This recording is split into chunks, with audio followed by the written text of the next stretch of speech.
పాత్రికేయ మిత్రులందరికీ నా హృదయపూర్వక నమస్కారం. ఈరోజు సిట్ ఎగ్జామినేషన్లో ఒక విట్నెస్గా లిక్కర్ స్కామ్కి సంబంధించి నన్ను సమ్మన్ చేయడం జరిగింది.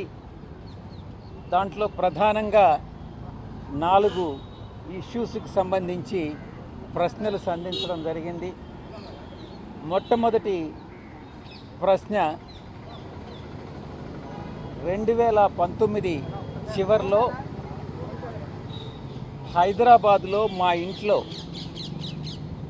జర్నలిస్ట్ కాలనీలో ఉన్నటువంటి మా ఇంట్లో ఒక మీటింగ్ జరిగిందా? రెండవ సమావేశం విజయవాడలో మా యొక్క నేనుండేటటువంటి నివసించేటటువంటి విల్లాలో రెండవ మీటింగ్ జరిగిందా? ఈ రకంగా లిక్కర్కి సంబంధించి 2 మీటింగులు జరిగాయన్నటువంటి విషయాన్ని ఏపీ ఎండి బ్రెవరీస్ కార్పొరేషన్ ఎండి వాసుదేవరెడ్డి గారు కానీ,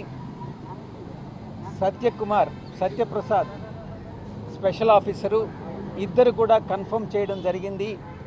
ఈ యొక్క 2 సమావేశాల్లో లిక్కర్కి సంబంధించి జరిగినటువంటి ఈ 2 సమావేశాల్లో మీరు ఏ విషయాలు చర్చించారు, దాన్ని వివరంగా చెప్పండి అన్న విషయాన్ని సిట్ అధికారులు ప్రశ్నించడం జరిగింది.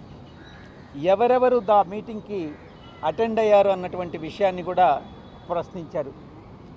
ఆ ప్రశ్నకు సమాధానంగా ఈ 2 మీటింగులు జరిగినటువంటి మాట వాస్తవమే. మొట్టమొదటి సమావేశం హైదరాబాదులో మా ఇంట్లో జర్నలిస్ట్ కాలనీలో జరిగింది. ఆ సమావేశానికి వాసుదేవరెడ్డి, సత్యప్రసాద్, ఎంపీ మిథున్ రెడ్డి, నేను, కసిరెడ్డి రాజశేఖర్ రెడ్డి, సజ్జల శ్రీధర్ రెడ్డి అంటే ఎస్పీవై డిస్టిలరీస్, వీళ్ళు అటెండ్ కావడం జరిగిందన్నటువంటి విషయాన్ని తెలియజెప్పడం జరిగింది. రెండవ సమావేశంలో కూడా వీళ్ళే అటెండ్ కావడం జరిగింది విల్లాలో, విజయవాడ విల్లాలో అని చెప్పినప్పుడు, రెండవ సమావేశంలో ఓఎస్డి కృష్ణమోహన్ రెడ్డి గారు, ఐఏఎస్ ధనంజయ రెడ్డి గారు అటెండ్ అయ్యారా అన్నటువంటి ప్రశ్నకి నాకు గుర్తున్నంత వరకు వాళ్ళిద్దరూ అటెండ్ కాలేదు అన్నటువంటి విషయాన్ని నేను చెప్పాను. ఒకవేళ అటెండ్ అయి ఉంటే మళ్ళీ నెక్స్ట్ మీరు పిలిచినప్పుడు ఒక్కసారి రికలెక్ట్ చేసుకొని చెప్పడం జరుగుతుంది అన్నటువంటి విషయాన్ని తెలియజేశాను. ఆ సమావేశంలో ఏం చర్చించారు అన్నటువంటి విషయానికి లిక్కర్ పాలసీ గురించి చర్చించడం జరిగింది అని బదులివ్వడం జరిగింది. లిక్కర్ పాలసీలో మీరు ఏదైనా కిక్ బ్యాక్స్ గురించి మాట్లాడారు, మీరు టోటల్ కిక్ బ్యాక్స్ ఇంత అమౌంట్ వస్తుంది అనని వాసుదేవరెడ్డి, సత్యప్రసాద్ ఇద్దరు కూడా కిక్ బ్యాక్స్ విషయం మీరు మాట్లాడారు, సాయిరెడ్డి మాట్లాడాడు అన్నటువంటి విషయాన్ని వాళ్ళిద్దరూ చెప్పారు అన్నటువంటి విషయాన్ని ప్రశ్నించడం జరిగింది. దానికి సమాధానంగా కిక్ బ్యాక్స్ విషయం అనేటటువంటిది లేదు, ఆ విషయం నాకు తెలియదు, ఆ విషయం చర్చకు రాలేదు, ఒకవేళ అటువంటి నాకు గుర్తున్నంత వరకు కిక్ బ్యాక్స్ విషయం నాకు తెలియదు అన్నటువంటి విషయాన్ని చాలా స్పష్టంగా చెప్పాను. ఈ సమావేశానికి కృష్ణమోహన్ రెడ్డి, ధనంజయ రెడ్డి అటెండ్ అయ్యారా అన్నటువంటి ప్రశ్నకు సమాధానంగా వాళ్ళిద్దరూ అటెండ్ అయినట్టుగా నాకు తెలియదు, నాకు గుర్తులేదు అన్నటువంటి విషయాన్ని కూడా చాలా స్పష్టంగా చెప్పడం జరిగింది. ఇక ఈ కిక్ బ్యాక్స్ ఏదైతే రాజ్ కసిరెడ్డి తీసుకున్నాడో, కలెక్ట్ చేశాడో, అది ఎవరికి వెళ్ళాయి అన్నటువంటి విషయం ప్రశ్నించడం జరిగింది. కిక్ బ్యాక్సే లేనప్పుడు, కిక్ బ్యాక్స్ విషయం నాకు తెలియనప్పుడు ఈ ప్రశ్నకి సమాధానం నేను చెప్పలేను అని చాలా వివరంగా చెప్పడం జరిగింది. ఇక రెండవ ప్రశ్న, నేను రికమెండ్ చేసి రాజ్ కసిరెడ్డి, సజ్జల శ్రీధర్ రెడ్డి, మిథున్ రెడ్డి కోరిక మేరకు అరబిందో కంపెనీ నుంచి 100 కోట్ల రూపాయలు రాజ్ కసిరెడ్డి చెప్పినటువంటి కంపెనీస్ ఏదైతే ఉన్నాయో అడాన్ డిస్టిలరీస్కి,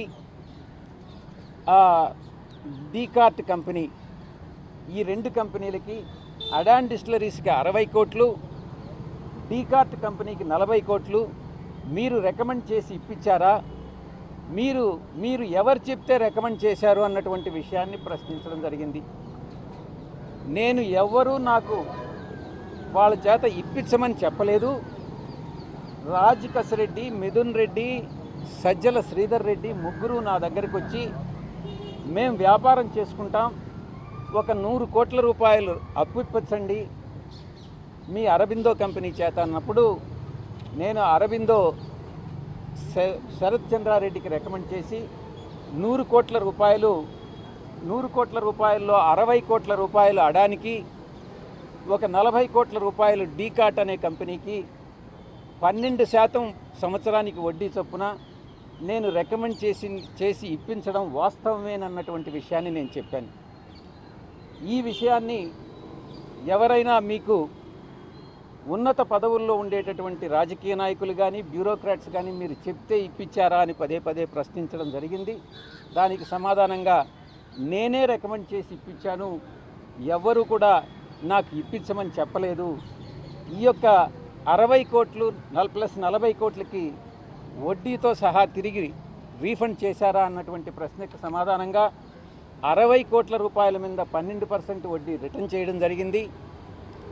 40 కోట్ల మీద వడ్డీ 40 కోట్ల ప్రిన్సిపల్ అమౌంట్ రిటర్న్ చేయడం జరిగింది. వడ్డీ మాత్రం ఇంకా ఇవ్వలేదు, అది డిస్ప్యూట్లో ఉంది అన్నటువంటి విషయాన్ని కూడా స్పష్టత ఇవ్వడం జరిగింది.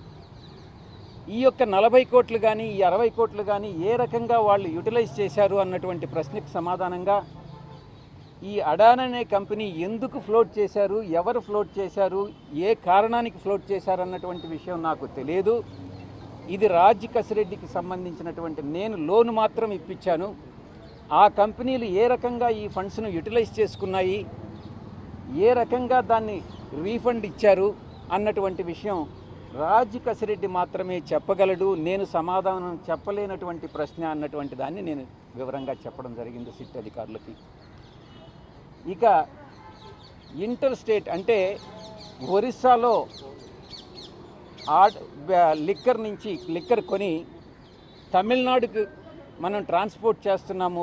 ఒరిస్సాలో సెల్లరు, తమిళనాడులో బయ్యరు ఉన్న రీతిగా ఒక ఏదైనా ట్రాన్సాక్షన్స్ ఆంధ్రాలో ఎంటర్ అయిన తర్వాత ఆ యొక్క సరుకుని డైవర్ట్ చేసి ఆ ఏదైతే డిఫరెన్స్ ఉంటుందో డ్యూటీలో అది సేవ్ చేసుకొని ఈ రకంగా ఏదైనా సేల్స్ డ్యూటీ లేకుండా పెట్టినటువంటి ఏదైనా సేల్స్ ఉన్నాయా అన్నటువంటి విషయానికి నేను ఏ రోజు కూడా లిక్కర్ సేల్స్ విషయంలో కానీ, లిక్కర్ విషయంలో కానీ 3 నెలల మొట్టమొదటి 3 నెలల తర్వాత నేను జోక్యం చేసుకోలేదు అన్నటువంటి విషయాన్ని చాలా స్పష్టంగా చెప్పాను. ఇవన్నీ కూడా రాజ్ కసిరెడ్డి మాత్రమే వీటికి జవాబు చెప్పగలడు, నేను చెప్పలేనటువంటి ప్రశ్నలు అన్నటువంటి విషయాన్ని చాలా స్పష్టంగా చెప్పడం జరిగింది.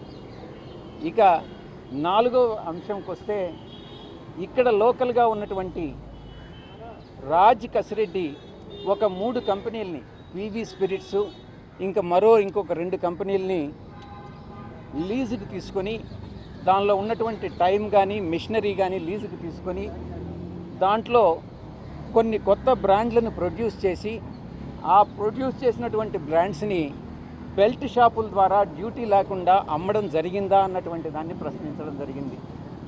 ఇది రాజ్ కసిరెడ్డి బదులివ్వాల్సినటువంటి అంశం. నాకు ఈ విషయంగా ఏమీ తెలియదు అన్నటువంటి విషయాన్ని చాలా స్పష్టం చేశాను.